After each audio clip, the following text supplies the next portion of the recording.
And the truth of the matter is, if we spend our whole lives trying to ask for permission and ask for inclusion, we're never going to get it. So you didn't ask for permission? No, I did not ask for permission.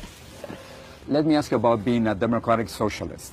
That's been used against you so many times. So please explain to me, what is that? So I think what it means is, and I've said this before, but that in a modern, moral, and wealthy society, no person should be too poor to live. We should treat healthcare, housing, and education as rights. We should aim to afford them to all people in this country. I believe that we should guarantee a basic level of human dignity in America. At least what my candidacy and what our campaign represents is a return to the roots of the party, a return to the era of the New Deal, of the Great Society, of the Civil Rights Act, of Franklin Delano Roosevelt, really embodying the values that are at our core, which is that we fight for working people, we fight for social, economic, and racial justice. That is what we should be about. So I have 10 big ideas that you have. I have my list. Okay. Okay, so can we go by one by one? Let's do it. All right. Okay, so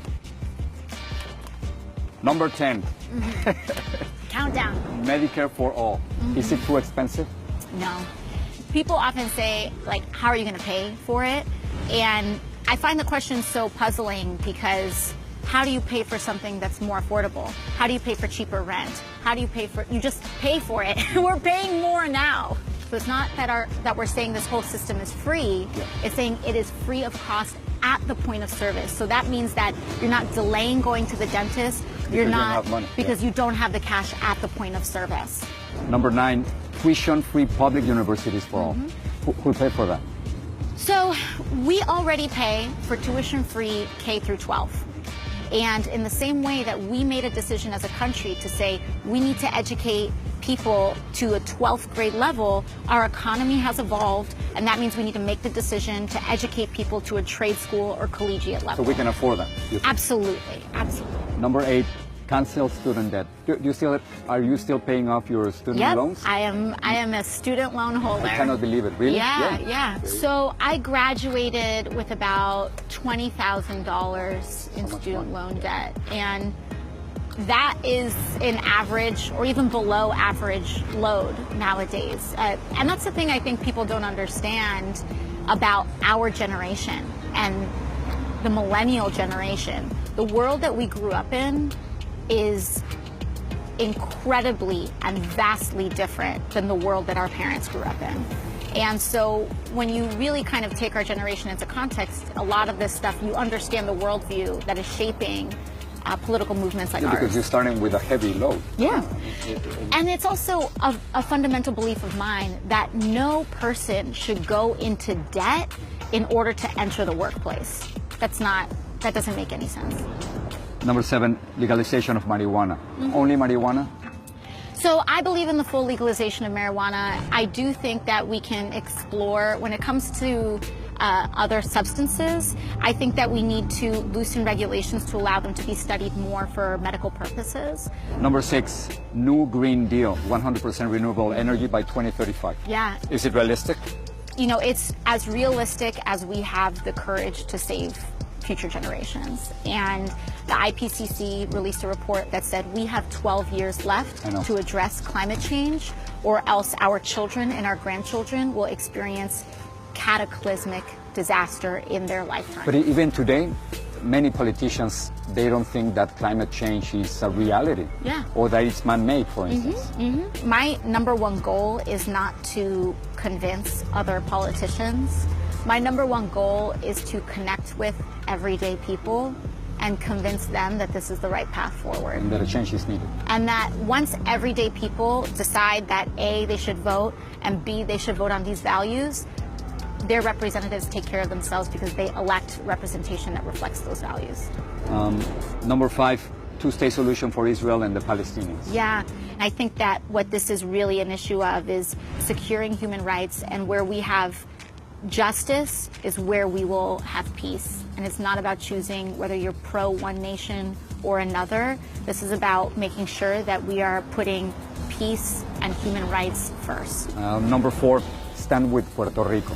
And that means a lot. think it means a couple of things. I think we need a Marshall Plan for Puerto Rico. Marshall Plan. I believe in a Marshall Plan. It's already been introduced in the Senate. We have yet to have one in the House, a bill for this in the House. But it is a broad-based, multi-billion-dollar investment in rebuilding Puerto Rico with 100% renewable energy grid and making sure that we have a just transition for people in Puerto Rico. I believe it, personally, I believe that it also means we should have legitimate and binding self-determination on the island, that when Puerto Ricans vote for a status, they should get that status. Number 3, gun control, no money for gun lobby.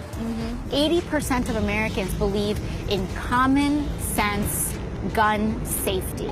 And frankly, right now, if you are an elected official that is not advocating for gun safety laws, you are fighting against the will of the American people, period. Idea number 2, abolish ICE. So this is important to me. This is very important to me. This is very important to our district. And we're surrounded by immigrants, by the way. Yeah, our district is 50% immigrant, and many of them undocumented, you think? many are undocumented, many are documented. But what we are seeing now is ICE is starting to go after naturalized citizens. They're starting to go after people who have been documented. You look at Dreamers, you look at TPS, you look at a vast majority of visas and the types of visa lines, the Muslim ban. This is a moral crossroads for our nation. And to me, it is my belief that an agency that systematically and repeatedly violates human rights, which is what we are seeing with children on our border, cannot be reformed. But should ICE be replaced with something else? I think or just get rid of it?